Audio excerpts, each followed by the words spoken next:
Listen, it's very pertinent information that you'll listen right now, especially if you're watching on YouTube. I didn't want to just shut the curtains and shut myself here and blind myself by this light. I'm both blinding myself with the light, but also I have the light behind me, so you can see the buses passing by. But it's a Sunday, so don't expect much action. Wow, was that really necessary? Probably not, but speaking of necessary, this is by all means necessary. It's a podcast, and you're welcome to yet another minisode. Maya is the name, and today, like 2 weeks ago, you shouldn't really expect it to be less than an hour long, just because, again, lists are my passion, okay? They're not something that I take lightly. So it's great that I'm not given a task of like writing up a list that needs to be read in a half an hour, because I would fail at that task. Because today we're talking about the crime cases that have changed laws forever. And just a quick note before we dive in, today's one won't be in a form of a countdown. You'll still get 10 cases or 10 laws that have been brought due to those cases. But yeah, it just won't be in the form of a countdown because it's people's lives. And I'm not saying that somebody's life and change in law that was brought because of their death matters more or less. That all being said, let's go. The first law we're going to talk about today is called Lindbergh Law. Well, actually, the official name is Federal Kidnapping Act, but it's infamously known as the Lindbergh Law. And why? Why is it infamously known as that? Well, that's because the original crime of the century case, which was the Lindbergh case in 1932, when the news of the aviation hero Charles Lindbergh's son being kidnapped from his own room in the middle of the night sent panic through the nation. Can you tell that I'm back to drinking coffee because I just have spikes in mood and it shows in the script? Sent panic through the nation. That's something that I would definitely say person to person. What the police knew on the scene was that there was a ladder left, so they knew that the kidnapper used this ladder to climb up to the second floor window. They had muddy footprints left in the room, and they also discovered a ransom note demanding 50K in the son's room.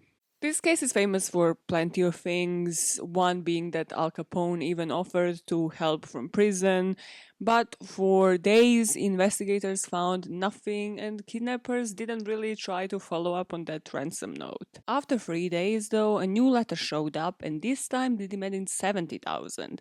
So eventually the drop-off was arranged and Lindberghs dropped off the money and they were told that their baby was on a boat called Nellie just off the coast of Massachusetts. But this was just a ruse, the baby was never found there, and in fact, a couple of days later, the baby was discovered near their mansion. And during the next few weeks, while they're still trying to research who actually killed their baby, the FBI was acting, or could act rather, should I say, just in the help capacity. So they could just like kind of aid here and there. But there was no federal jurisdiction. And finally, on May the 13th, 1932, the president directed all of the governmental agencies that they should place themselves at the disposal of the state, and the FBI should actually be coordinating and investigating in this case. But you, as well as I know, in the case of any kidnapping, this is just too late. Plus, the baby was already found dead, so it's now like catching up while the person is 20 steps ahead of them just because they didn't react in time. And this kidnapping and murder just looked up like it will be unsolved. That was until September 1934 when a marked bill from the ransom showed up. Because obviously, when they arrange the ransom, the drop off, they marked up that money so that if somebody scans it at a shop or like at the bank, it will be showing up as like a stolen money. It was like forfeit. Is forfeit? Is that what forfeit means? It's like just use a random word, doesn't matter, fight it. The fake money, the fake dollar.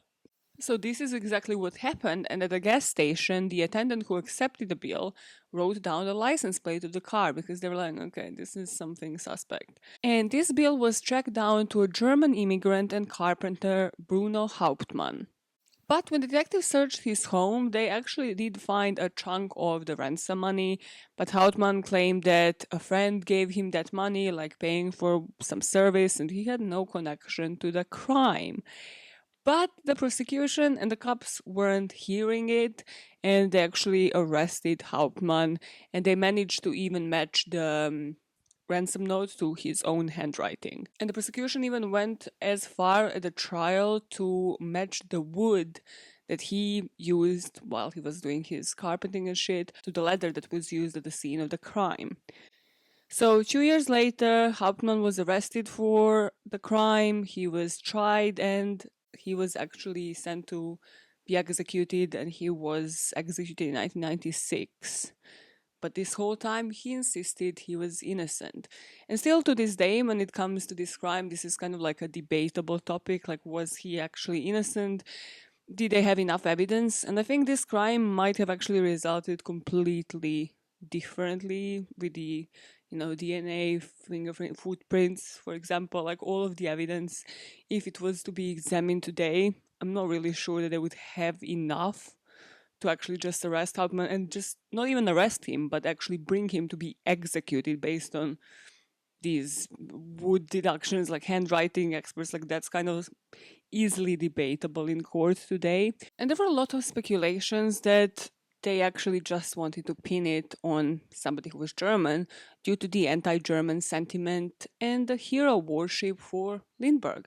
Because he was a pilot at the time, of course. There was like a lot of anti-German sentiment that was rising up just prior to the Second World War. Now, remember what I was saying about the FBI and how basically everybody reacted too late? Well, the law was passed because of this kidnapping that made transporting a kidnapping victim across state lines a federal crime that is punishable by life imprisonment. And since the law made it a federal crime to transport victims, it also enabled the FBI and other federal agencies to bring their resources and to manpower these kidnapping cases as soon as possible rather than weeks later. And the theory behind it was that it was passed because the federal law enforcement intervention was necessary here because their local laws and their local enforcement officers couldn't effectively chase after these kidnappers across state lines. So they needed to involve somebody on a federal level, and that was just done weeks later. And fun, not so fun fact about this law. Remember the bonus episode on Lisa Montgomery, the woman that went into a house to kill the other woman and snatch the baby out of her womb? Yeah, that one, the one that was recently executed. Well, she was prosecuted under the Lindbergh law because she traveled all the way to another state to commit this crime and then technically kidnap a newborn. The next spot on our list of cases that have changed the laws is introduction of 911. This is a super interesting case and it's debatable on so many other levels. It made history not just for the introduction of 911. That is the case of Kitty Genovese. On March the 13th, 1964, Kitty Genovese was stalked, stabbed, raped, and murdered. And the New York Times reported that actually 37 people witnessed this, but nobody reported it. That immediately sparked up the debate because have they reported it? If you remember what I just told you, there wasn't 911 before that, or was everybody feeling the bystander effect? Meaning that if you witness something on the street, you're like, well, somebody must have reported it, so why would I bother? Because then that's clogging the lines, somebody already must have called the police without you actually checking that that's what happened. And this case is still heavily known mostly for the bystander effect, but actually the police interviews revealed that some witnesses did try to call the police. But let me tell you why, again, that's debatable. So what happened is at around 2:30 a.m. that morning, she left the bar where she worked and she began driving home in her car. So while waiting for a traffic light, she was spotted by Winston Moseley, who was sitting in his parked car. So now she arrives home at 3:15, but I didn't just mention this guy for no fucking reason, because as she's walking towards the apartment where she lives from her car, Moseley, who followed her home, yep, you guessed it, he exits the vehicle, which he parked just around the corner so she doesn't spot him. He was armed with a hunting knife and he approached her and started stabbing her. Now, one of the neighbors screams, "Let that girl alone," and that makes Mosley run away. And Kitty kind of moves towards the entrance of the building, and she's just like going in, like, but she's collapsing because obviously this guy literally just stabbed her, so she's just injured. And nobody is kind of approaching to actually help her out either. And all of these witnesses now witness Mosley get away from the scene and drive away. But he returns 10 minutes later. This is like the stuff of freaking horror movies. Like, you just think you're safe, like somebody's gonna ring up the ambulance. But no, he returned. And he searches the parking lot. He searches, like, based on her blood trails, and manages to trace her in the hallway in the back of her building, where there was this other locked door that prevented her from going inside. This is when he proceeds to stab her several more times, to rape her, to steal around $50 from her, and then run away again. This went on for about half an hour, and she was only found by a neighbor and a close friend of hers, and she died in her arms while waiting for an ambulance. This piece of shit luckily was actually a repeat criminal, so he was actually arrested during the house burglary like 6 days after committing this, which was nice because otherwise they would have probably searched for him for quite some time, and while in custody he just fessed up to this murder. So he was sentenced to death, and later it was just changed to life imprisonment, but he died in prison at the age of 81, and he probably was one of the longest serving prisoners because he served like 52 years in motherfucking prison, which I bet was a great time for him. But the point of this story is that at the time, to report an incident, you would have to dial 0 for an operator or local police, and then the call would be transferred to a communications bureau before getting transferred again to a precinct, like where you lived. Which I just think is so dumb. Like, and I also find it so bizarre that this is when it was changed, like in the 1960s. It's like less than fucking 60 years that this exists. Don't make me do the right math, please. Because if you think about it, like, especially with the flip phones, like the phones at the time, like, you could pot dial 0 like any day. So I understand why this process was in place, but then you must realize in the cases of emergency, it's kind of a dumb process. It's like, I want to speak to a manager. Okay, cool. Yeah, I'm just going to transfer that call. And then I'm going to transfer the call again. You're like, okay, cool. That's great if it's like a perfume shop. It's not really great if you're like dying right then and there, being stabbed to death. So, as I said, only after you would reach your own precinct, you would then get police officer dispatched to check if there is a potential crime. But being the police officers before 1960s, you must have been chilling, just living your fucking best life, being like, I might get one call a day, like, if they get to us. And then you're like, but why is there so much crime that the police isn't called to? That's why. So this all changed with Genovese's murder, and in 1967, a nationwide distress hotline was introduced to replace this method, and this is how 911 was born. Now, you, like me, might have wondered why that particular number. And well, I partially answered that. It's for you not to be able to like butt dial it. But I also wanted a number that was short, that was unique, like easy to remember for people, and 911 has never been used as the area code or service code before, so people were easily to just remember it. And also, I don't know if you remember, but if you do, welcome to the old people club.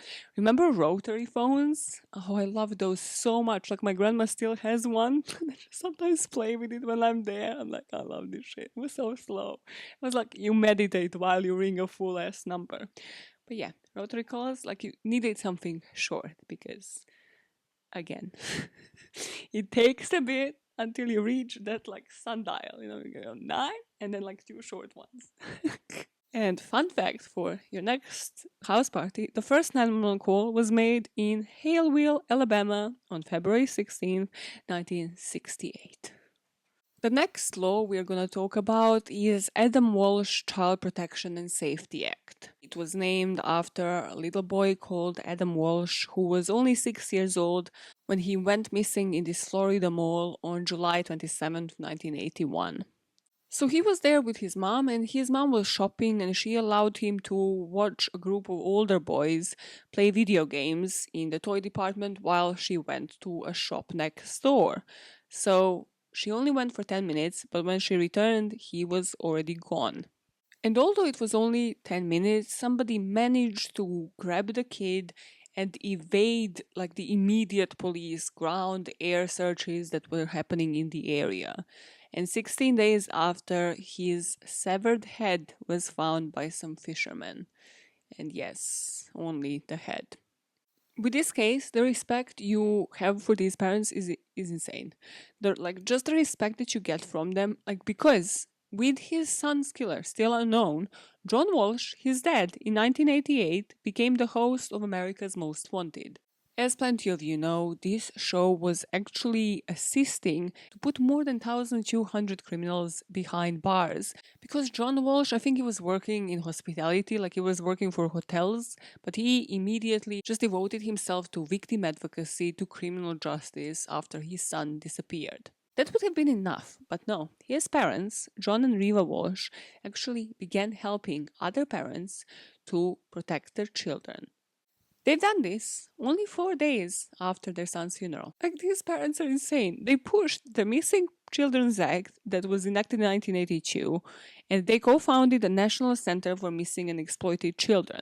Then John started the America's Most Wanted in 88, and every week he would be like, these are the most wanted fugitives, help us track them down, audience, and so they did. But two biggest changes that happened were one was Code Adam program, and that's the one that helps children who are lost in stores, in department stores, in public places to get reunited with the parents more quickly. So that's the one you still must have or might have heard somebody use, as a grown up, where you go to the information counter and you're like, hey, I can't find this person. Can you just, announce to everybody with your little megaphone speaker tool like their name and where to appear.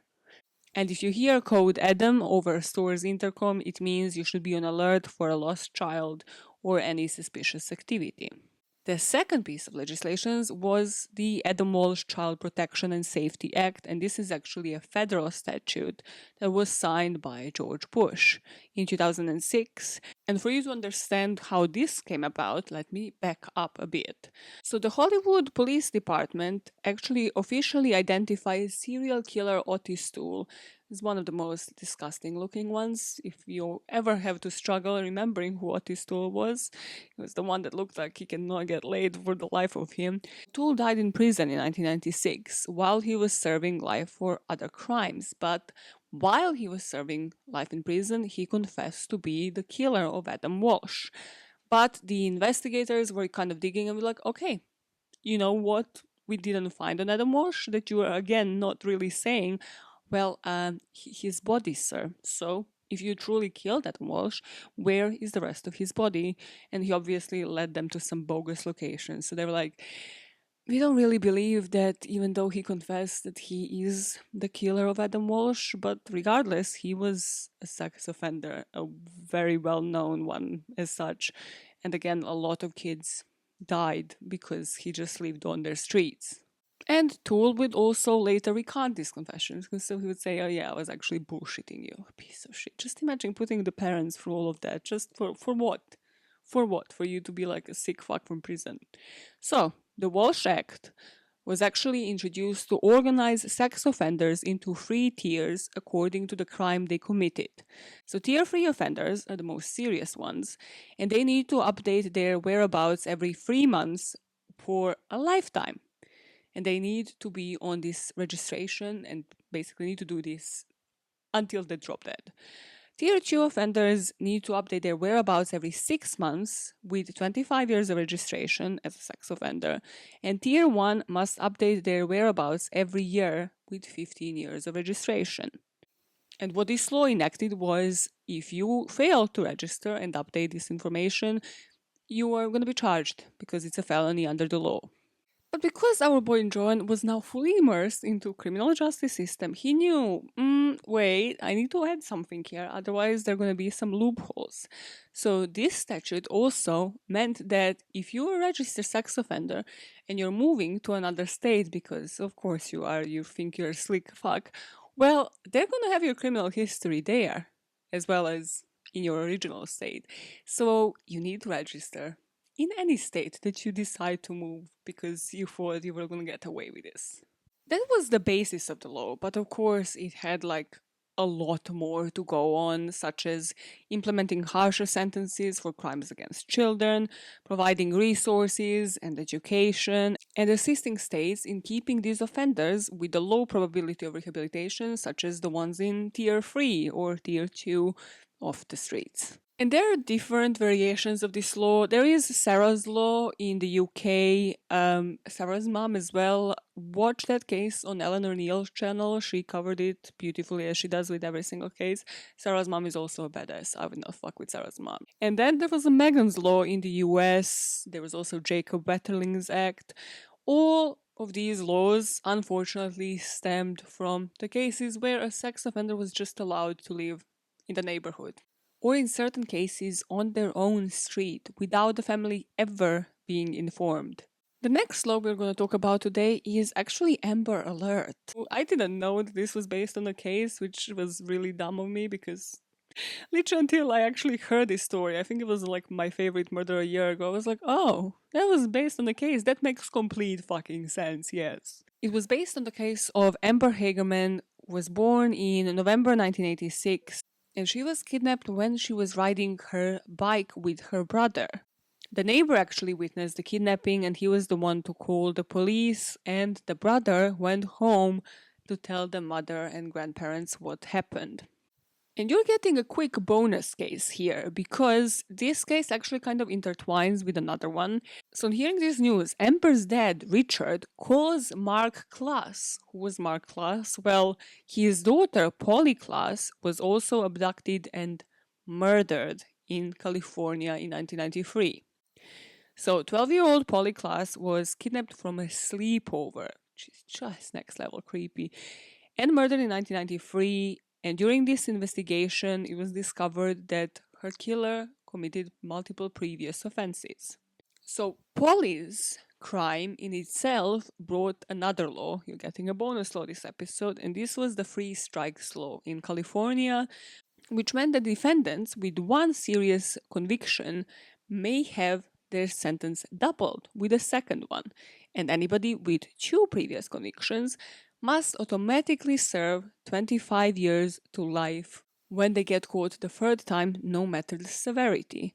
This is again one of those highly debated laws, but I just wanted to put it there because this kind of happened one after the other. So after Richard consulted with Polly Klaas's dad, they obviously called the news media, called the FBI, and they were immediately on it because they knew the severity and they knew they needed to react immediately. 4 days after she was kidnapped, her body was discovered in a creek behind this apartment complex, and she was severely wounded, in particular in her neck area. And another thing that was relevant here is that her discovery site was less than 8 kilometers from where she was taken from. To this day, this case is unfortunately unsolved.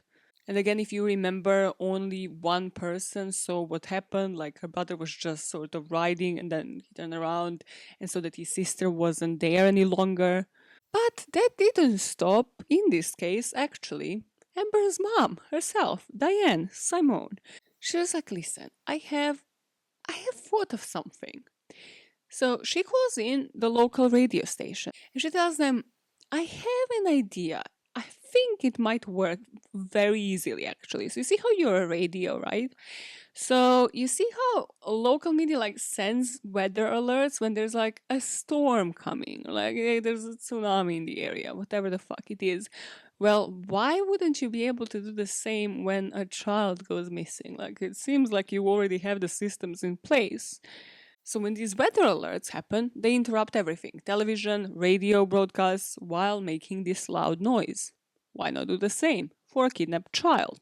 And this led to broadcasters partnering up with the local law enforcement to alert the viewers, the listeners, to different child kidnappings. And since 1996, the Amber Alert went nationwide. I read somewhere that in 2015, experts actually believed that at least 800 or more children were found safe due to the Amber Alert system. Because immediately everybody is on alert and you are reporting anything suspicious that you see. The way Amber Alerts actually work in practice is once the police officers determine the case meets certain criteria, like probably the age of the child, whether it was actually kidnapped, etc., they alert the broadcasters and state transportation agencies, and then the alerts are issued that interrupt programming, appear on different transportation signs, show up on these digital billboards that we have today, and also they arrive as text messages on cell phones as well. And because of the legend that was Amber's mom, Amber Alert actually led to different programs such as Silver Alert for missing senior citizens that might be suffering with dementia or other mental issues, and Blue Alert, which aids police officers missing in the line of duty, which I love the names. Silver Alert, it's like, Silver Fox, Michael Scott. Okay. But come on, Michael Scott in like 40-Year-Old Virgin or whatever the fuck that show is called, whatever the fuck that movie was called, and like Michael Fox, like, now you're like, damn. Who is the other one? What's the guy in The Intern? Robert De Niro. Robert De Niro. Also, looking a lot better older than younger, right? I can't visualize now Robert De Niro younger. You're the one that started this dumbass game. Okay, the next person on the list. Serious topic, Maya. Get a fucking grip. Next person on the list, well, rather, next laws on the list were the anti-stalking laws. And you will remember this, girl, and you will remember it again, probably, because of an inappropriate comment that I have made. So there is a minisode on in this archive that is based on Catcher in the Rye. I don't know what the minisode is called. Just type in Catcher in the Rye by all means necessary. It will pop up.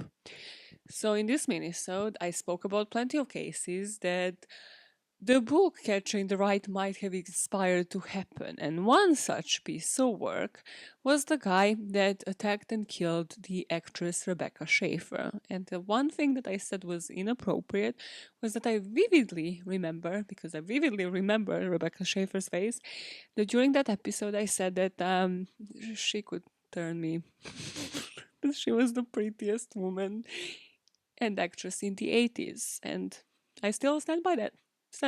You will never convince me otherwise. So the case that changed the laws was that Rebecca was the young actress who was acting in this successful sitcom My Sister Sam in the 1980s. But one day she actually met Robert John Bardo in person.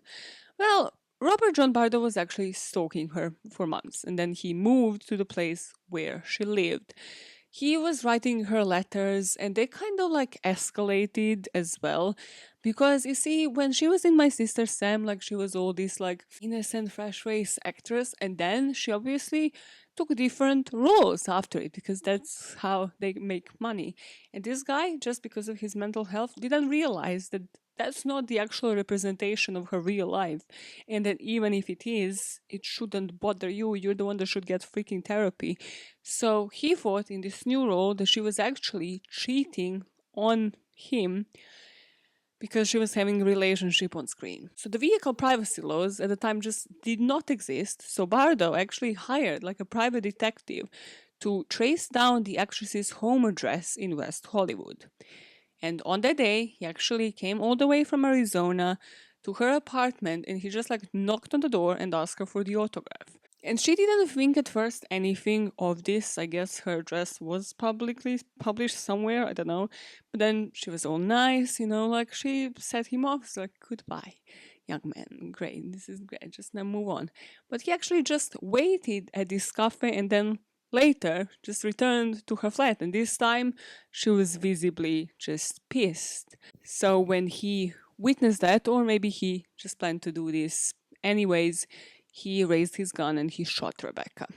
Bardo got to start life in prison without the possibility of parole, and Rebecca's murder actually resulted in America's first anti-stalking laws in California. Or just in general. But can you believe it's 1990? Like, this is what I find so bizarre in every single instance that I'm talking about. I'm like, how? How did something like this just not exist before? So 1990, California passes a first ever anti-stalking law, which makes it a felony to cause another or their family to be in reasonable fear for their safety and carries a state prison sentence. And the latest stats that I could find was that as of 2019, this law was recognized in every single of the 50 states in the US. And not just that, but remember how he actually obtained like her address? Well, additionally, because of this exact fact, California passed the Driver's Privacy Protection Act, which prohibits the DMV, the fucking registration agencies, to give people's home addresses to like anybody, including PIs. Like literally anybody. You can't just do that. That's only reserved for the law enforcement, not for motherfucking stalkers. Seems like common sense, a lot of these things, but if anything on this list will infuriate you, that is the next law. Just because joining Amber Alert and co-Adam in another missing child system is the infamous case of Casey Anthony, and this is Kaylee's Law.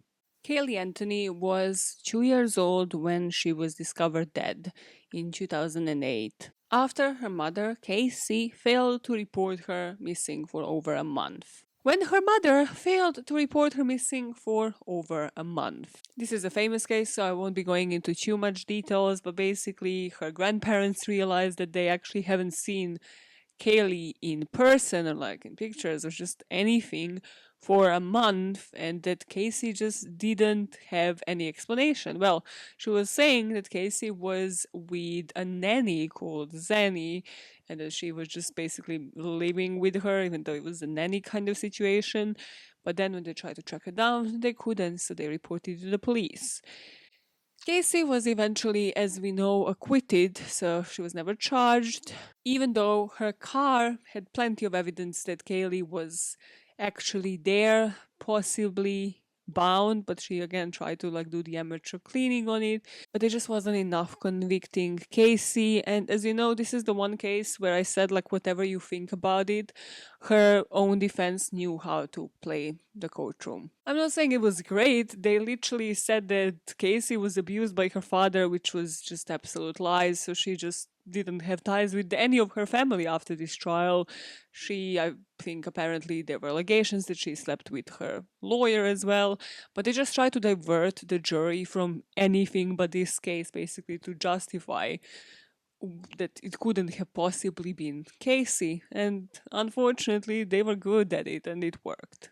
In the end, Casey only got to serve 1 year, she already has done, and to pay $1,000 for each false information that she has given to the court, which obviously prolonged the trial and obstructed the course of justice. So in response to this, it wasn't even Casey, of course it wasn't. Michelle Crowder of Oklahoma actually suggested Kaylee's Law, and she submitted a petition on change.org because if you remember, this is 2011. This is like 10 years ago. This is fucking insane. Michelle published this petition on change.org suggesting increasing the penalty to a 4th-degree felony if you fail to report the child within 24 hours within their disappearance or 1 hour of their death. And the petition quickly was viral because at this point Casey was acquitted and people were pissed. And it got over 1,300,000 signatures, pressuring lawmakers to actually publish this as a law. So what does this law do? Well, Kaylee's Law requires parents to report the child missing within 24 hours when they disappeared. Like, logically, right? You'd think so. And if you're aware of your child's death, it requires you to report it within an hour. And if you fail to do that, then you can face jail time, and this will vary from state to state, but you're definitely going to jail. Obviously, there's criticism like, what if you know your child is at a camp? What if you know your child is at a sleepover? But then I say just use common motherfucking sense. There are adults taking care of your children there, and also ask your child to check in. It shouldn't be like, oh my god, such a dilemma. she was aware that she has not seen her child for over a month in this case. You should know at all times where your child is and ask them to check in with you. Overall, 32 states were on board and filed some form of Kaylee's law in order to criminalize the failure to report your own missing child. A quick warning when it comes to the next two cases I'm going to talk about, because they are intertwined and they're brutal. We're talking about hate crime in both of those. And those two were combined into Matthew Shepard and James Byrd Jr. Hate Crimes Prevention Act. They happened months from each other, so that's also why. So first, let's talk about James Byrd, who was born in 1949, and he was a black man who was murdered by 3 white supremacists in Texas in 1988. Sean Barry, Lawrence Brewer, and John King picked him up, and instead of, as Byrd requested, for them to just drop him home, they took him to this remote country road out of time. They beat him up so that he couldn't defend himself and so that he was weak. They spray painted his face. They urinated and defecated on him, and then, as if this wasn't enough, they chained him by his ankles to the pickup truck and then were just driving for miles, actually 3 miles, dragging him behind this pickup truck chained. Byrd was actually, when forensically examined, said that he was conscious for much of this ordeal. Like, he was trying to keep his head up so that his head wasn't smacking on the asphalt, like trying to basically survive. And the autopsy suggested that he was killed about halfway through this dragging when his body hit the edge of this road, which severed his right arm and his head. These 3 shitheads, though, didn't even notice. They just kept driving until it was suitable for them, until they reached a black church. This is where they just dropped his torso off. And I'm saying his torso because, yes, they decapitated him. Like, this is brutal. And the next one is somehow at this same level, if not even worse. In the end, they were sentenced, and they were actually the first white men to be sentenced for death for killing a black person in the history of Texas. Like, are we okay? Are we okay? What year is this? This is 98, really. Before 1998, no. Before 1988, white men could literally just get away with anything. Brewer, one of them, was executed by lethal injection. King got lethal injection as well. And Barry got life imprisonment, and he's actually eligible for parole in 2038. And he is eligible for parole because other 2 testified that the guy, again, I repeat, that can actually be out of prison, didn't get the death penalty because he cut Byrd's throat before they basically tied him to this truck to be dragged. So basically he spared him from pain. I don't know. He was still fucking alive. Like, so what is this logic? Nobody's okay. Nobody's okay. You cannot convince me that any of us is actually doing okay for this to be logical. So in the end, he was just spared the death penalty. I'm not all for death penalty, but remember when I covered the Twitter killer like a week ago? I think, like, in these instances, definitely what happens in Japan when it comes to death penalty should happen here. Not the hanging part. The part where they don't tell you when you're about to die. The part when they literally wake you up one day and it's like, hey, joke's on you, it's not today, it might be tomorrow. And then, like, just fuck them mentally. Every fucking day. Just go mentally screw them over. It's like, hey, they're calling you to maybe clean the toilet, maybe go to the gallows. We don't know. That's what these motherfuckers deserve. And their death penalties kind of sparked everything. Like, honestly, if Matthew Shepard's death didn't happen, possibly this act wouldn't have been introduced. Because Bush was the president at the time, and it is allegedly, Bush isn't really, not racist. Let's just say that. He isn't really like pro BLM movement and all of that. So Bush actually said, like, well, they got the death penalty, so we don't actually need any tougher laws. We don't actually need anything else to be introduced. The governor, Rick Perry, who took over Bush, pushed this act to become the Texas state law in 2001. Now let's talk about the second person in this hate crimes prevention act, and that is Matthew Shepard. If you want to listen to a full account with all of the details on the Matthew Shepard story, listen to the Morbid podcast, cover them. But I'm warning you, you will end up like sobbing. There is no option. You're just gonna, because when you know all of the details without like any shorter version or anything, when you just have to sit there with it, you will end up sobbing when it comes to this case. Because Matthew was a 21-year-old, openly gay man who was just living his best fucking life attending college at the University of Wyoming in 1998. And one night he was just hanging at the bar when Russell Henderson and Aaron McKinney approached him. They just normally spoke to him, there were no like red flags, and then Matthew actually willingly left with them in Aaron's dad's truck. However, of course, here they brought Matthew to the isolated spot where they tied him to this fence. They pistol whipped him. They pistol whipped his skull in particular, like beyond recognition. When Matthew was found, I remember that part from this case, like they couldn't even like identify the man at first. They kicked him in the genitals, of course, and then they just left him to die after hours of torture. He was discovered because this was so isolated. Shepard was just left there to bleed for between 15 to 18 hours and then was discovered by this cyclist. And he was taken to the hospital where he died from his injuries after 4 or 5 days.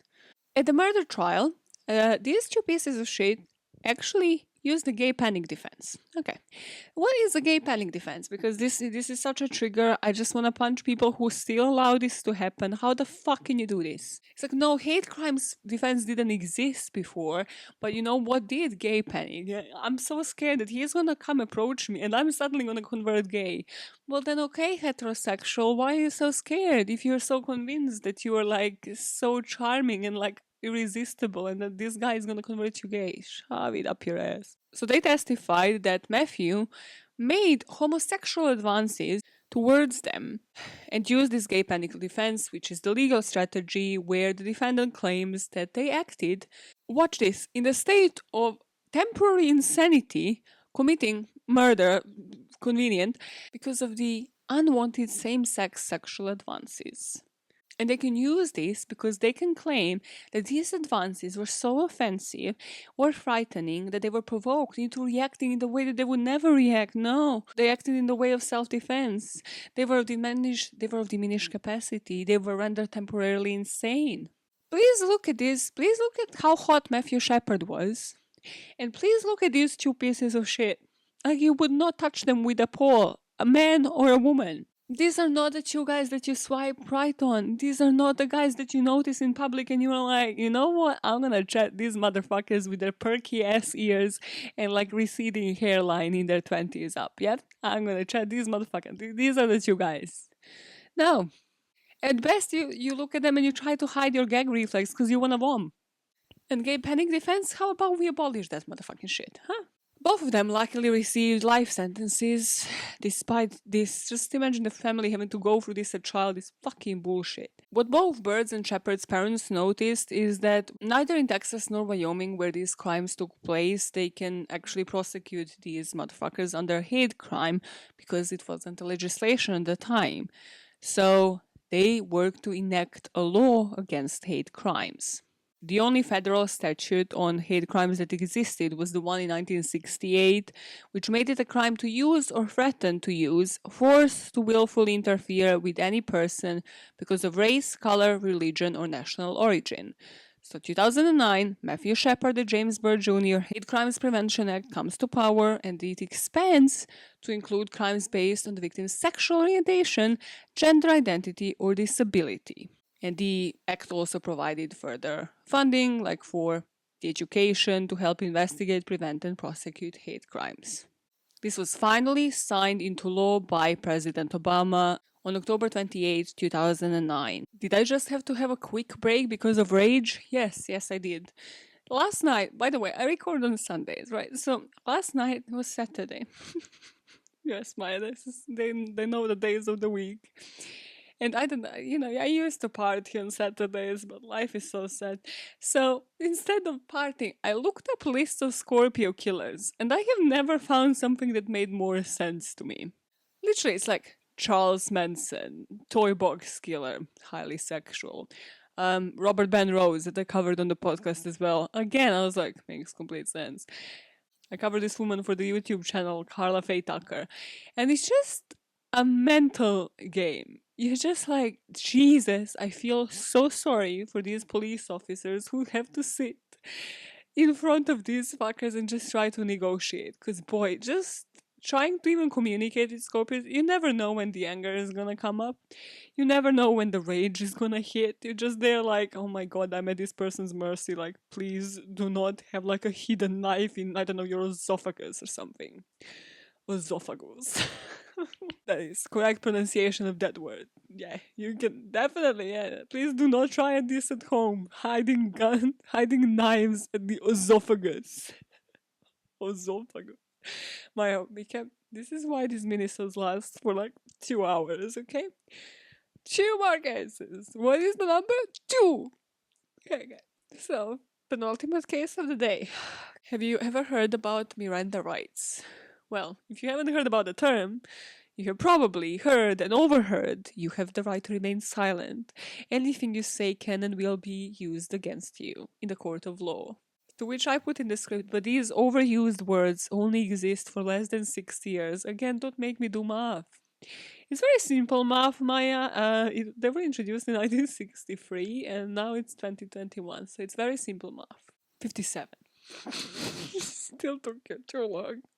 On March the 2nd, 1963, an 18-year-old woman from Phoenix told police she was abducted and raped in the desert. Police tracked this car down and matched her description to a guy that they have arrested before for being a peeping Tom.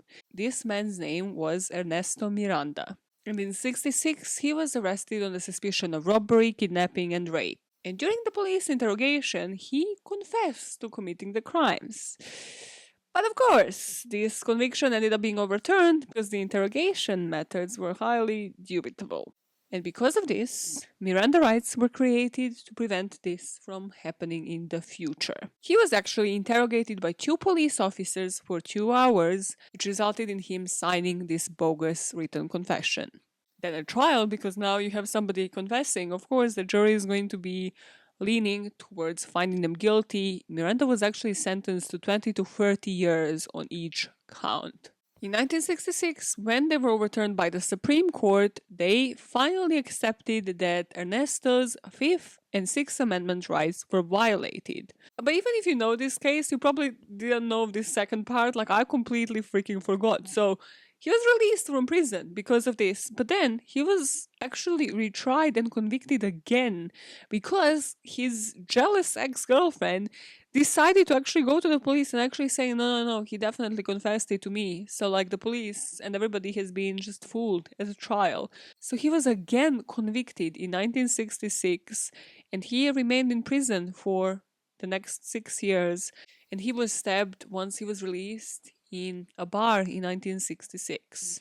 But the circumstances in which Ernesto was arrested and then held in custody and then interrogated triggered the introduction of the Miranda rights. And as a result of them, each person needs to be informed of their rights when they're in custody and about to be interrogated. So they need to be informed that they have the right to remain silent, that everything they use can be used against them in the court of law, and they need to inform them that they can actually get an attorney, and if they can't afford one, then they will be provided to them at no cost.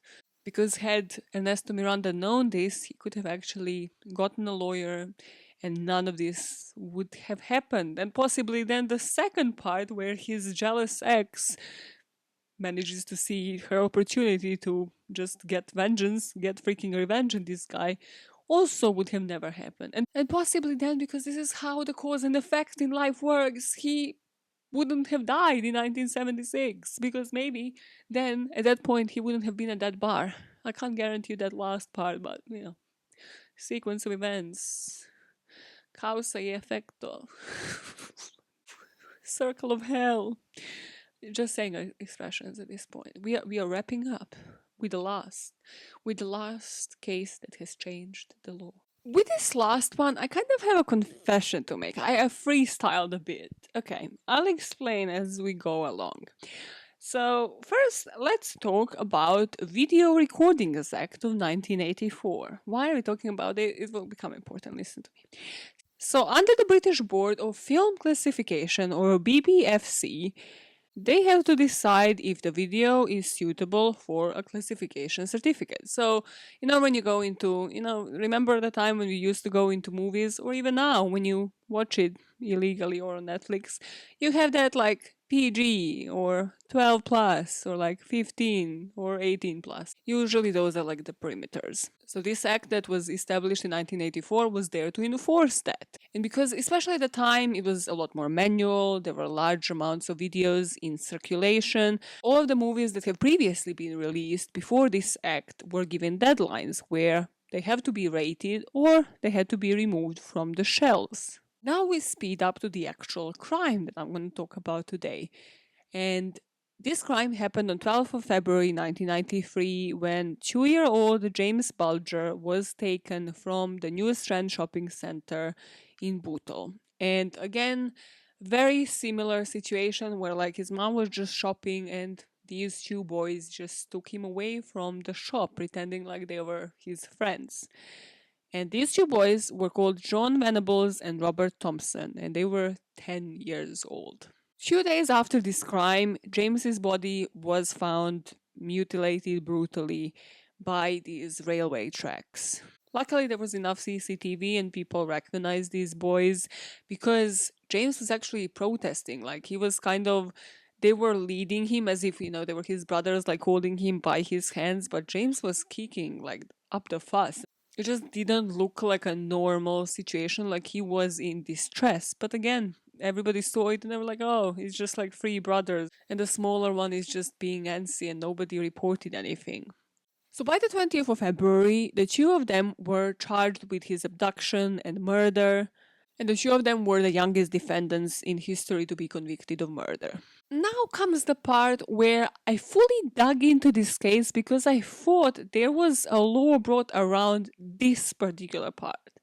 That's where I said I freestyle. It wasn't this particular part, but it was something else. So, June 2001 comes along, and after a 6-month review, the parole board actually ruled that these two boys were no longer a threat to the public and they should be released from prison.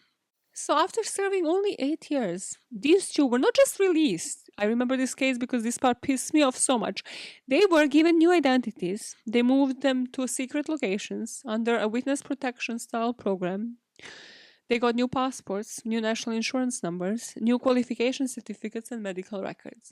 Literally, these two got like to start from page zero. Like, no, they were never criminals. No, this will never happen again. And again, because they were children when they committed this, and now they were grown-ups, nobody can even like make this connection because they have completely different names and technically it just appears as if they never had a criminal record.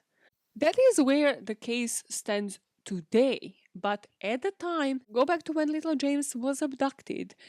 The case aired on Crime Watch, and around the same time, the Ministry of Defense offered assistance to like enhance the CCTV footage, and the paranoia settled into the society. Like everybody was anxious, very fearful. Like, is their child next? Like, is there somebody just on the loose abducting children? So when the link came that James was actually abducted by 2 other children, everybody try to point towards where would this come from, the nature or nurture. Were they just violent in nature, or did they watch something that caused them to have this particular level of violence and display this particular mutilation? Because if you remember, he was found by railway tracks, really particular again, extremely mutilated. There are details on this case as well. But it's like, where the fuck do 10-year-olds get these kind of ideas? That was the main question. And the judge at the trial actually said himself that he suspected that their exposure to violent video films may be the part of explanation. So the media took this and they milked it for all they got. So the media kind of got a hang. I have no idea how, who the hell snitched, was this even true? But there was a blame at a certain point that they watched the slasher horror film Child's Play 3. I don't know much about it. I know it's one of the Chucky ones, so the really creepy doll ones. I wouldn't watch it at the age of 28, so I can tell you that it's probably 10-year-olds watching it would be disturbed. Like we just covered 2 weeks ago, the human experiments and like the Bobo doll. And I mean, there are some grounds to this. Like, not every 10-year-old would watch. I mean, definitely not every 10-year-old should watch this, but let's say every single 10-year-old is to watch this movie, not everybody would react like this. But again, in these cases, it could have sparked some ideation. Like, it could have sparked some formation of this is what we want to do to somebody. This was disputed by the police officers who said, like, okay, their parents had it, but, like, I don't doubt they have watched it. Like, there's no confirmation that the two of them watched any violent movies in general. But the damage was already done because the Sun, the shitty newspaper, the shitty tabloid newspaper, staged a public uproar about burning horror videos for the sake of all of the kids. Burn your video nasty.